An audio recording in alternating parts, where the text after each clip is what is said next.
Where are you? The ceremony's starting. I yelled into the phone, finally getting through to my husband, Charles. On a family trip in Hawaii. And miss our daughter's wedding? To that, Charles just laughed heartily and hung up. Family, huh? I repeated the thought in my mind, feeling it anew. Staring at the disconnected call, I soon shook off the feeling and reached out to someone else. About the favor I asked for before, could you start on it as soon as possible? I pressed on eagerly. Yes, I'll leave everything in your hands. Please begin immediately. Understood, came a vigorous reply from the other end. That person was from a construction company our family has been close with for years. I couldn't help but suppress a laugh, thinking, go ahead, enjoy yourself to the fullest just for now. The so-called family trip. It might be your last bit of fun, after all. My name is Patricia Green, a 52-year-old. I'm a housewife with 2 children. My husband, Charles, is 55. Our marriage, about 30 years ago, was somewhat of a strategic alliance between 2 companies. However, it's likely coming to an end soon. Due to Charles's repeated issues. Not that there were signs of this from the start. I, for one, wanted to build a warm home with Charles, even if our marriage was more about corporate alliance. Charles felt the same at the time. That changed after our 2 children were born. Soon after the marriage, I had our first child, John. Then our daughter, Linda, the next year. While children were a joy, parenting was harder than I imagined. Around that time, Charles, in his early 30s, was still training in his father's company. Perhaps it contributed to his stress accumulation. He rarely participated in childcare when home. The cries of our 2 children filled the house, and he did nothing. His interest seemingly faded, using work as an excuse to stay away. To be fair, I have my regrets too. Back then, I was swamped with childcare but insisted on doing it without anyone's help. It was my mother back home who came to my aid. Though my parents are no longer with us, remembering this makes me truly grateful for their presence. Without the housekeeper my mother arranged for, I would have completely succumbed to childcare stress. But once I got past that period, the kids really were adorable. With Charles often gone, engrossed in his work or at his family's place, childcare became my raison d'etre. Suspicious of his constant absence, I once asked, "Where do you always go?" Charles, who would usually dodge the question with vague answers, didn't accompany us for our son and daughter's events, prompting me to confront him. His response was, "You should just do as you please on that front. I have things I need to attend to." I couldn't fathom what was so important that it trumped our children's milestones. What's so important that you'd miss your children's events for? I snapped at him then. His answer was this. You know I have a younger sister, right? Yes, you mentioned she's 13 years younger. Mia, was it? That's right, Mia. She's having an important party, and I need to discuss some things about that with my parents. His preference for his sister over our children made me snap. Excuse me? But Charles, as if it were the most natural thing, retorted, You've been so busy with the kids, you probably didn't notice, but they're going through a tough time too. I was at a loss for words. However, the same scenario repeated itself. Charles began to excuse himself for his sister's sake even for kindergarten and school events. He wouldn't attend the events but would go to her party. He'd miss our children's events but make it to Mia's graduation. Where does Charles consider home and who does he see as his family? I often wondered. I accompanied our children alone to their events. Father's presence faded from our children's commemorative photos. Eventually, the kids realized their father was absent from their important events. Later, they faced exams at school. And they started making decisions about further studies and jobs. They did so independently. They had first sought out what they wanted to do, then finding suitable schools and considering their options without much consultation. They'd only consult me to the extent of asking, I want to go here, what do you think? I don't want to burden you, they said, a sentiment they expressed since school time. Having a clear idea of what they want isn't bad. It shows they're highly independent. But it saddens me to think they've learned not to rely on their father, understanding he's unreliable. I haven't exactly been a role model myself. Since getting married, I've been a full-time housewife. Sure, I'd occasionally get called in for something related to my family's business, and it seems my parents, along with my brother, were keen on leaving me some assets early on. My parents passed away about 10 years ago. Both still in their 70s.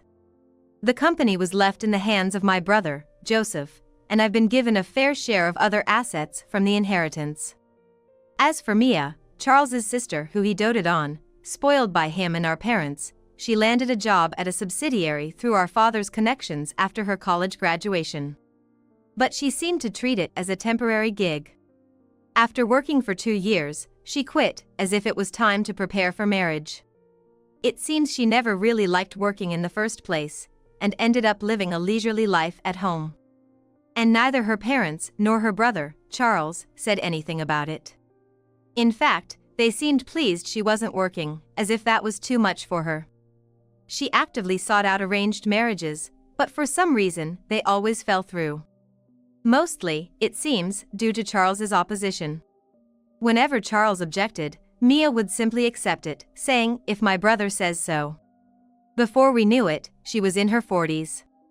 And she is unmarried, just continuing on as she always has. By contrast, her parents are now in their 80s. Unlike my parents who passed away early, they're still hardy and robust, but you'd think there'd be some concern. Yet, Mia does nothing, living carefree as ever. The father remains the company president, with no sign of Charles taking over. Charles might be eager to take the helm, but his father isn't budging. I couldn't tell you why. I've been fed up with Charles for a long time.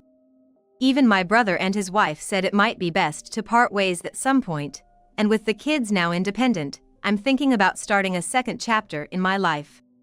Fortunately, my parents transferred a significant amount of assets to me early on. With that, I could start something new or just take a break. I've been thinking it over for a long time. And I've been gathering evidence to ensure I come out ahead in the divorce. My brother's lawyer has been giving me plenty of advice.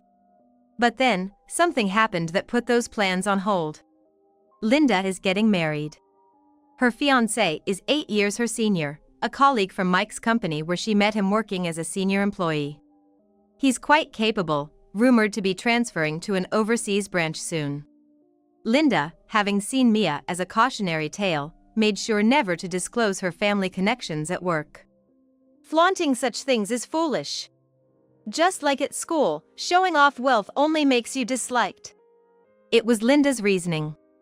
I've tried to inform Charles about the wedding. But as expected, he keeps saying he's too busy and flees the conversation. I just respond with, "Oh, is that so?" when looking at him. I still sent him the invitation and details via card or message. But I didn't bother to confirm his attendance. And on the day, we all headed to the wedding venue. But even on the morning of the day, there was no sign of Charles showing up. I decided to give Charles a call. "Where are you? The ceremony's about to start. On a family trip in Hawaii." I blinked in surprise at his response. "And miss your daughter's wedding?" To that, Charles just laughed heartily and hung up. I sighed and looked up at the ceiling for a few seconds. Family, huh? Family. I repeated it several times in my mind. Probably, the trip to Hawaii was with his parents and Mia. Though I knew it, this really was the last straw. To Charles, family meant his folks back home, not us. Of course, I've known this for a long time. I had no expectations from a marriage of convenience. He probably felt the same. The difference between Charles and me was that I initially tried to make a family. And Charles did not. Continuing this charade for over 20 years was for the children's sake. The children themselves might not have cared whether their father was present or not. Still, I wanted to maintain some semblance of normalcy until they became adults. That might have just been my pride. The children might have found it easier without such pretenses. Well, that's fine. Taking a deep breath, I made another call.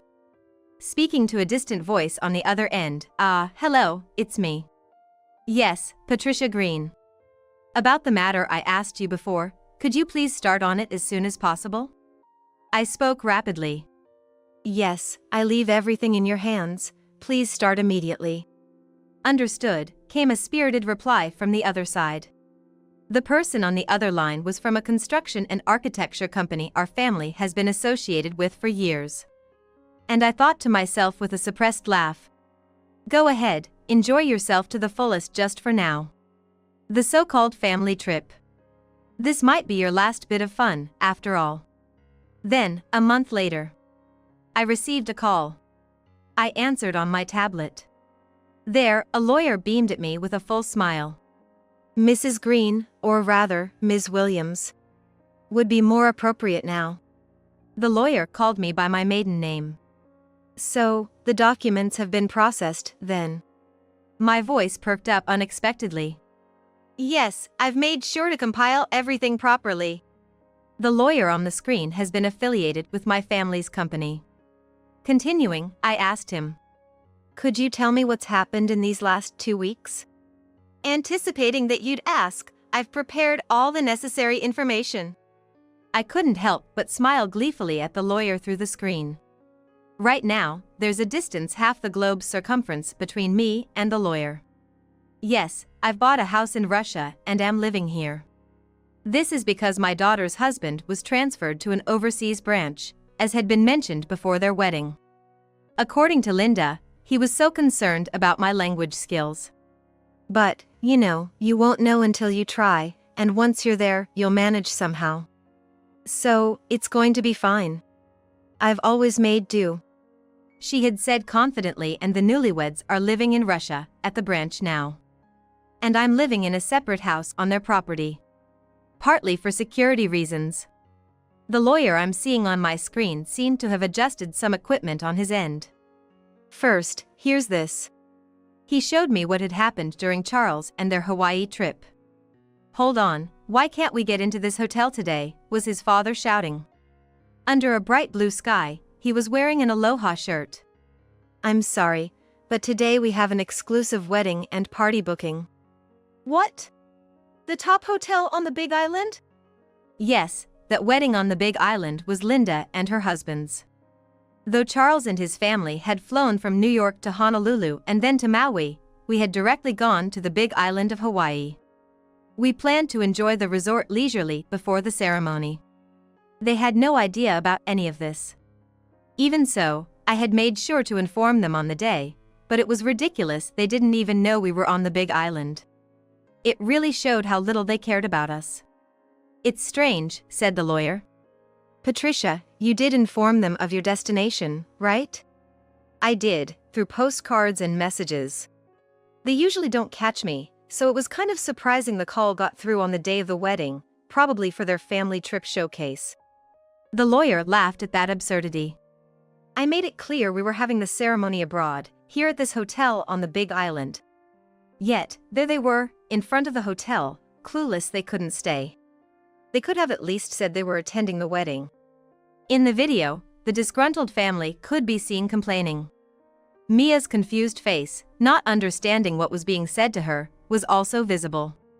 Picking up whispers from the surrounding staff, I heard them say those were the people supposed to attend the ceremony today. Indeed, we had instructed the employees to do so. If these individuals arrived and claimed they were here for the ceremony, let them in. If not, just here for a meal or stay, then, as we had the place booked for our wedding, they should not be allowed in. The ceremony was held grandly, and my daughter, her husband, and we left for Russia from Hawaii's international airport that same day. We had no intentions of returning to New York anymore. Meanwhile, furious, they seemed to have intended to return to New York from the same airport. But they were stopped there. Because Charles's card had been deactivated. Moreover, staff that had followed them captured this moment on video. What do you mean? My credit can't be used? This one, too? Indeed, sir. The card is not in your name, correct? Indeed, that was the case. Charles had taken my credit and bank debit cards, so I had them stopped. That bank account contained my personal assets. Charles had tapped into it, though I pretended not to notice. Doing so was bound to be discovered eventually. I had a separate account set aside that I could freely use, so even if one was depleted, it wouldn't impact my lifestyle. I overlooked it to gather evidence. Damn, why has it been deactivated? Of course, because the owner stopped it, right? If you say that, we can't go back. We don't have that much cash. Seeing Charles getting angry, the staff sighed, anyway, these cards are unusable, so you cannot board the flight back to New York, and turned them away from the airport. Then, they had no choice but to return to Honolulu and borrow cash somehow. Attempting to borrow from acquaintances first, which also took some time. Their scheduled stay had already passed, leaving no room for pride. After all, the reason was the stoppage of the cards. Deemed to have problematic behavior, they were slightly detained. Barely making it back to New York, they refunded the travel fares from their account, but upon returning home to complain to me, they found nothing there. The sight of them, especially Charles yelling in front of the now empty lot, was too much. I couldn't help but laugh. What is this? Charles screamed in front of where the house used to be. And his parents dropping their luggage. Our home was built nearly 30 years ago by my parents as a new house for our marriage. It was well maintained and could have been sold if desired. But as it was my possession, and I intended to live in Russia, I wanted nothing left there. So, anything clearly belonging to Charles was stored in a locker, and everything else was disposed of by a service provider. That was the other call I made on the day of the wedding. What on earth? Charles was scratching his head on the spot, stomping his feet, and eventually fell to his knees, pounding his suitcase furiously. Seeing that, I couldn't help myself and burst into loud laughter. Hearing my laughter, Linda came over. What's going on, Mom? Just look, Linda. Your father is having quite the meltdown. He's not my father anymore, Linda said as she stared at the screen I was pointing to. On the screen was an empty lot with a for sale sign, beautifully cleared. Ah, that's where our house used to be. Completely emptied out. Linda said with a wry smile. This girl, during her teenage years, seemed to find her father, who excessively doted on her aunt, utterly creepy. I knew she always said she wanted to cut ties as soon as possible. I'm glad it brings joy to your daughter. He continued. No, seriously, thank you for the entertaining footage. But that's not all, right? I asked. Indeed, that's not all. The lawyer said with a mischievous grin. Next is this, showing Charles with a frustrated look, glaring at something. The lawyer commented. What on earth is this? A slam on the desk could be heard. It's nothing out of the ordinary. Your wife, Patricia, asked for the divorce papers to be filled out. Patricia would never say such a thing. Why would you say that? Charles started to say something, then seemed to have a realization. That's right, the cards. Why on earth did she stop the cards?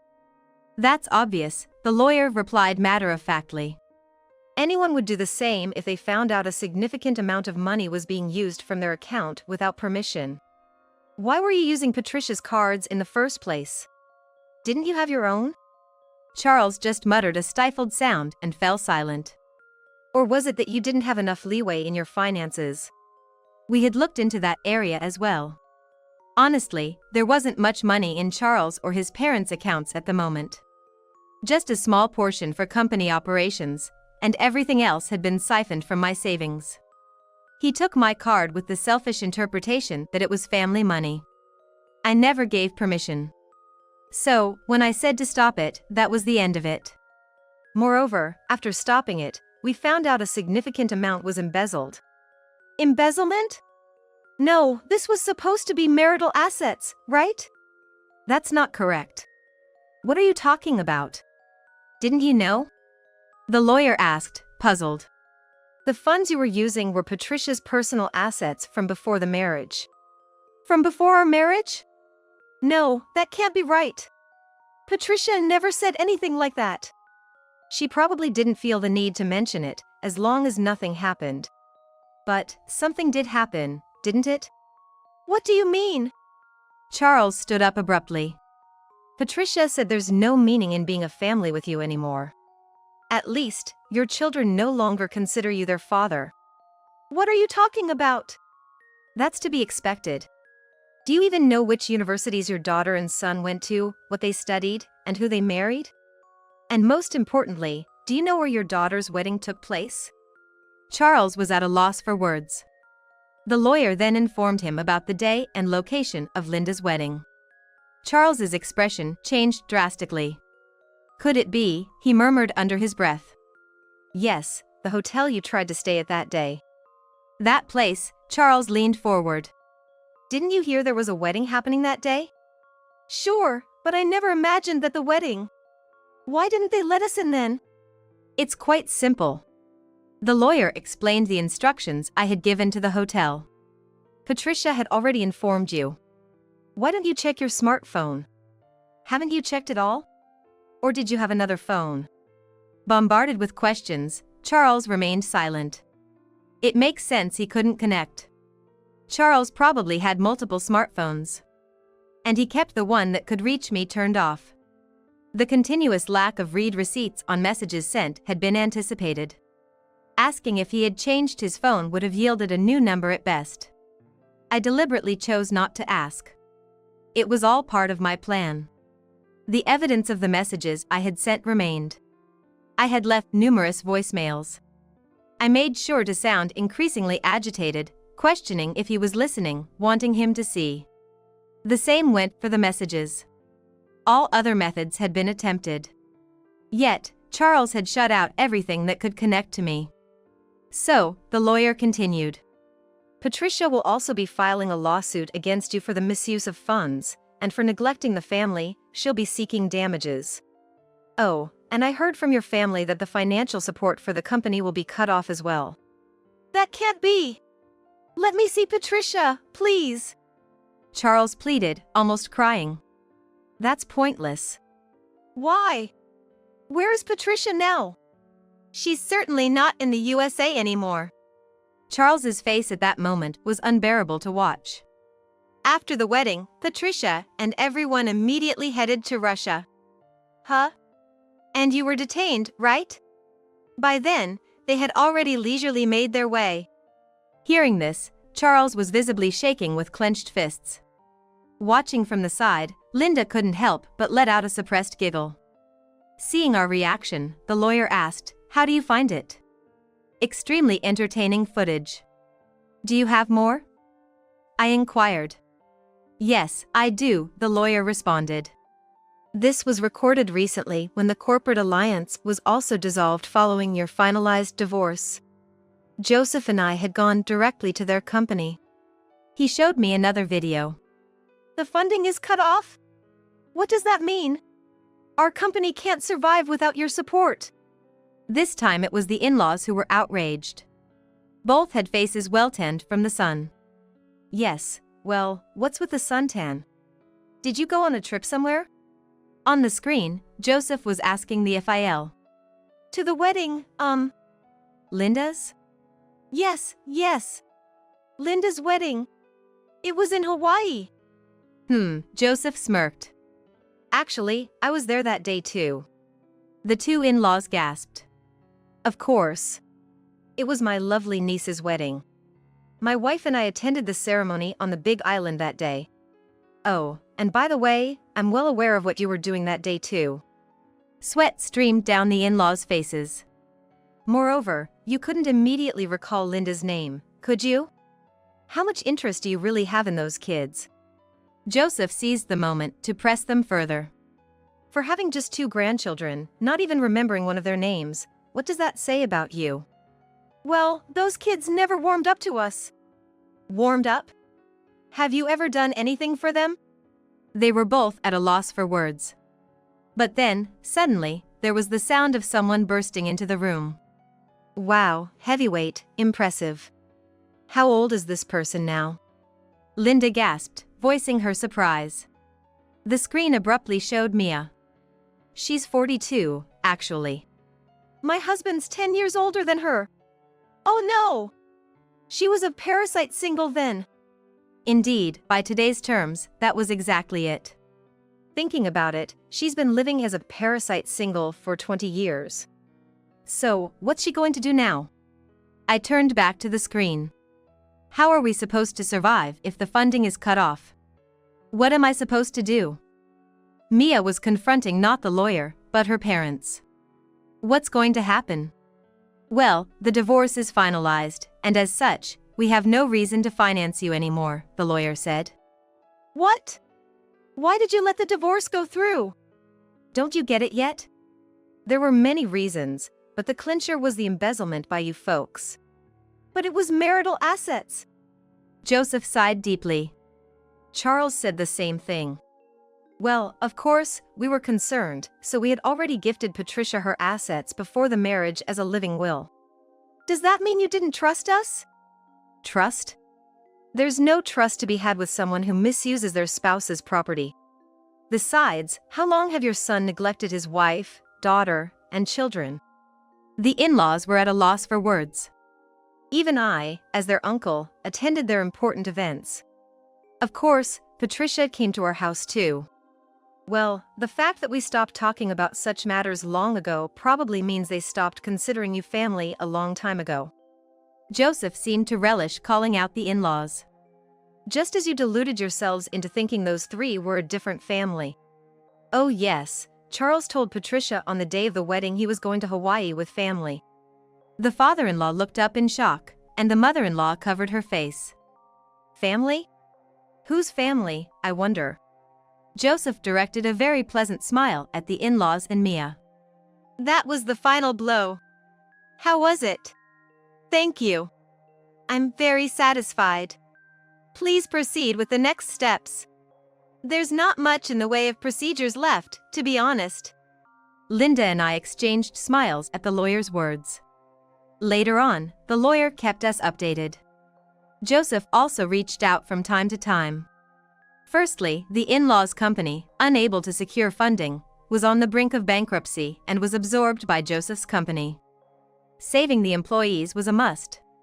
The assistance to their company was originally because of the quality of what the employees made, not because the in-laws' management was any good. I hadn't heard much about this from the parents, but Joseph explained it anew. The father-in-law was ousted from his position as president. The in-laws sold some land they owned and moved to a rental.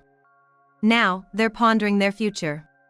They apparently aged significantly by the ordeal and facing health issues due to stress. And Charles, belatedly fussing about reserving a spot in a nursing home. He finds it financially challenging to do so now. Charles somehow managed to secure a re-employment opportunity at an acquaintance's company. Given their past relationship, the acquaintance reluctantly agreed to hire him. However, after learning about the divorce and realizing Charles was untrustworthy, his position was downgraded from a permanent employee to a contract worker. It's a clear message: any wrongdoing, and he's out. Though I think it's still too lenient, for the sake of repaying his debts, I hope he keeps the job. As for Mia, well, that's a whole other story. She's currently living in a rental with her parents. After spending 20 years as a parasite single, she's practically incapable of doing anything. Yet, as their savings dwindle, her desperate parents have persuaded her to start visiting the job center. However, her job expectations are too high, making it difficult for her to find employment. Well, that's to be expected. I thought about the possibility of her getting married, but, of course, that's a high hurdle too. I can only marvel at how she spent those 20 years. Meanwhile, our life in Russia is incredibly bright and refreshing. Living abroad comes with its dangers, of course. John, still in New York, calls often, worried, but I reassure him each time that we're okay.